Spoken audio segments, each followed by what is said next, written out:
You're watching Retail Mania, and I'm here, CJ. Welcome back to another album ranking. And today's album ranking, as you can see by the title, is one of the best bands of all time, Savatage, one of my favorites. I know a lot of other people in the metal community absolutely love this band, and I don't know why I've never done a ranking for them because I've been into this band for years. Probably because I didn't listen to their back half discography for a very long time until recently. But I decided to go into it head first and listen to all their albums and basically tell you what I think of every single one of them. I like 10 of the 11 studio albums. I knew that I didn't like the one that I have at number 11. I knew beforehand going into this that was like my least favorite. But yeah, further ado, let's go into it. Number 11 is not Fight for the Rock. I know a lot of people would probably say that Fight for the Rock is bad. I actually like that album quite a bit. But yeah, Streets, a rock opera from 1991. Either love it or hate it. Gutter Ballet does the opera style 10 times better than this album does. And I'd rather listen to Gutter Ballet. I've seen lists where this album is high on the list and ones that this album is really low. It just depends on someone's music taste when it comes to this one. This is the one album of Savatage's discography that really I never want to listen to. I never go to. Yeah, the main problem with this album drags and drags and drags and drags just over an hour, and it's just so damn long. And yeah, I think it's half good, honestly. 5 out of 10, honestly, for me. Not really a huge fan of it. I know a lot of people are, but really, I'm not a fan of it. Number 10 is Fight for the Rock. This one is usually people's least favorite, but I actually think this album is pretty damn good. But the band doesn't like this album for some reason. And it's kind of pop oriented. I can kind of see it. It's kind of like that hard rock pop stuff that a lot of the glam rock was doing at the time, like Rat and Poison and that stuff. But this album is different from everything Savatage has ever released before, and I think it's just way too different than it's way too different from the previous ones for the fans to actually connect with this album. So that's basically why I got here. 8 out of 10. It is an 8 out of 10. I do think that there's some issues here, probably basically because it's like pop oriented and it's not like what Savatage was doing before. My favorite song on this album is Lady in Disguise. I think it's a really good song and one of their best songs, honestly. It just gets put into an album that really is kind of average. Dead Winter Dead from 1995 in number 9. I know this one's going to be very controversial to put here, but the album is average in my opinion. I've never really been highly into this album. Dead Winter Dead has its moments, but it's more slow moving and really. I kind of like the fast paced stuff from Savatage, like Gutter Ballet and those albums that kind of have that like fast pace to it. Unlike their previous album being very like heavy and fast paced, like it was somewhat fast paced. There were some slow parts in that one too, but for what it for what it is, it's fun to listen, but would not be my first choice when listening to Savatage. But here is where I tell my favorite songs. My two favorite songs from this album is Mozart and Madness and Christmas Eve, Sergeant, or however you say it, 24/7. The song that's also features on the first album of Trans-Siberian Orchestra, which I do want to do a ranking for them as well. Which, yeah, this is basically like the precursor band to that. They're those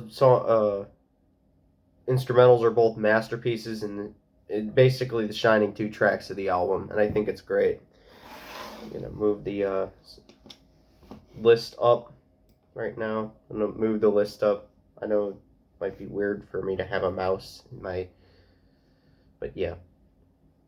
Number 8 is Poets and Madmen, and the last album was a 8.6 out of 10. Still quite low, but for my rankings. But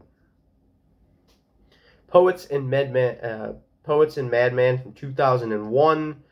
Very underrated album filled with good songs and good moments. I definitely think this is a very underrated album that kind of gets overlooked in the scheme of things with how much like crazy albums that they've done in the past. And it's, yeah, this is the last album from Savatage to date, and if this is their last album, this is a good ending point. Honestly, it's a very good album. I think it's very good, and it's very fun to listen to. It was very enjoyable for how long it was. It was like an hour and 7 minutes, but it didn't drag at all, and I thought it was really good that way. While not being one of their best albums, it still hits hard and it's fun to listen to. 9.3 out of 10. Maybe we're getting to the 9 points. My favorite song from this album is Morphine Child, the 10-minute masterpiece song here. It's very good. It's a very good song. And yeah. Coming in at number 7 is The Wake of the Magellan. I think I said it right, from 1998. This is the second last album that they ever did. This one is Everything Dead Winter Dead. It was, but everything is done better. This one is the one after Dead Winter Dead. The album is more lively than the predecessor. It's more interesting. There's much more energy to this album and really does the prog opera thing really well. Yeah, this band is basically like the forefathers of opera metal. And yeah, opera metal actually is a very good genre and doesn't have too many bands in it, but the ones that are there are really good. This album is not perfect though, and so it gets a 9.6 out of 10. Best song is Hourglass. Absolutely love that song. I think it's one of the best ones on the album, or it is the best one on the album. Now we go to CD copies. I actually got some CD copies of some of these. Number 6 is The Last One with Chris on the guitars. Edge of Thorns. Absolutely love this album. Getting a different front person usually destroys a band, but with Savatage, the statement is untrue because this album is great. Yes, John basically hung it up for this album and got a different vocalist for this one. And actually, it's really good with the different vocalist too. Like, honestly, this album is 90s heavy and it has the 90s sound to it. It has that like really down tune, but I don't think this is down tune. I don't know. I'm not too sure, but it does have that like really 90s grit to it. And huge departure from the opera thing they were doing before. Still has a little bit of the elements there, but not a whole lot of like, this is like more of like one of those heavier albums that this band did in the like early to mid 90s. The songs on this album, while not being huge legendary songs, are still really good. This album is focused and very inspired. I hear the inspiration in here, and it's pretty good. This is the first 10 out of 10. The best song is Edge of Thorns. Just absolutely a classic song. Yeah. We go to the next one is top 5. This is the top 5 here. Power of the Night from 1985, their second record. While not being as good as the first album, Power of the Night is about the same in quality. You can hear what is to come later from this band, but the early heavy metal attitude is heavy on this album. Like the debut album, there is more emphasis on hard-hitting riffs and less on metal opera epic songs, but yeah, they were basically a really classic sounding heavy metal band from this time, from like the beginning to like 1985. But one of the best sophomore albums released in metal, in my opinion. My favorite song on the album is Unusual. It's a very good song, honestly. And yes, this is a 10 out of 10. Definitely one you should check out. It's like early Savatage, and early Savatage is really freaking good, and a lot of people don't give it enough credit. Number 4 is actually their debut album, Sirens, from 1983. Savatage's first and one of their greatest albums. From the beginning of this album displayed what this band was all about. Hard guitar riffs and complex opera qualities. The song Sirens is just an absolute epic song. Sirens has a very intense heavy metal attitude to it. It's far different from their later works. I've always considered this album one of the best debut albums in heavy metal for these reasons. It's here on the list. 10 out of 10. My favorite song is Holocaust. Absolutely love that song as the riffs on the song shows what is to come. Absolutely love this album. Some of the songs on here, like Twisted Little Sister and Living for the Night, great songs. It's great songs on here. It's all good. Every single song is absolutely amazing, and one of their best albums. Number 3 is kind of a weird one for this one's my hot take here. This one is my hot take, which is Handful of Rain from 1994. It's one of the 90s albums, and it's this high, so Savatage's heaviest album, in my opinion, and their weirdest album, having prog elements. A lot of the later ones have prog elements too, but this one is more like 90s type heaviness. It almost has like a thrash metal type thing to it. I find this album to be so wildly different from any of the albums before and the albums after. The album didn't really connect with longtime fans, as you could see by people's as you could see by how like magazines reviewed it at the time. Yeah, it really didn't connect with the longtime fans, but I will always be a supporter of this album. I think this album is one of the all-time best, and it was also the first album without founding guitarist Chris that was killed by a drunk driver in 1993. Yeah, losing the lead guitarist of a band is very hard to keep going, and they actually did. They got was it Alex Skolnick from Testament to be on this album, which is like one of my favorite guitarists of all time. So this album does have that quality to it that you would get from a Testament record as well. I do think this and it is the only album to feature Alex Skolnick from Testament.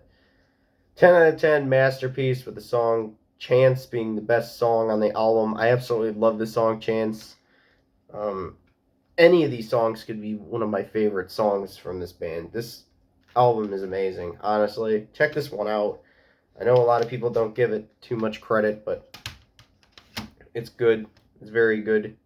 Number 2 is going to be Gutter Ballet. I talked about this one earlier with Streets, but yeah, this album is flawless and is the complete package towards the opera metal sound that Savatage made. This is the premier opera metal album that they did.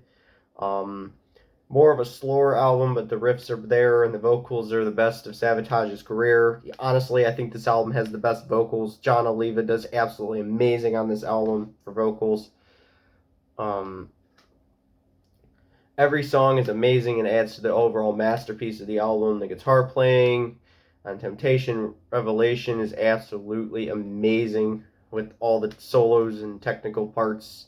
Just, yeah, Temptation Revelation is just one of the all-time best songs. But I would have to say When the Crowds Are Gone is the best song here. Just, yeah, amazing song, amazing album. Yep. At number 2. And we already know what number 1 is. It would be criminal for me not to put this one at number 1, which is All of the Mountain King, the GOAT. Honestly, the absolute GOAT album. The album that basically got me... This is the album that got me into the band. The first album that I listened to. I was watching like MTV replays one night, and the song All of the Mountain King came on with the video, and, well, we're here now. Talking about Savatage, one of the greatest bands ever. One of the best albums of all time, in my opinion, and an opinion shared by many. I know a lot of people would put this on the top 50. I would put it on the top 20 or maybe even the top 10. But the classic lineup of the band, the best songs, and the opera and power metal feel that inspired many of the other great bands in the opera genre. It would be a crime against metal to put this any lower than first. honestly, for me, I would feel like I would be committing a crime if I didn't put this in number one. The album is back-to-back bangers all over the album, with every song being amazing. 10 out of 10. The best song Savatage ever wrote is the title track, the one that got me into it. Other songs on here are Prelude to Madness, which is actually the classic version of the actual classical song. Hall of the Mountain King. Absolutely great to put that ahead of Hall of the Mountain King. It just, yeah, Strange Wings, Beyond the Doors of the Dark, 24 Hours Ago, just absolute classics on this album, and everything is beyond perfect. So, that's how I rank Savatage. Hope everyone liked it, and comment what you thought. Comment what you thought of the ranking and what I can improve on doing these. So, yeah, I will see everyone in the next video.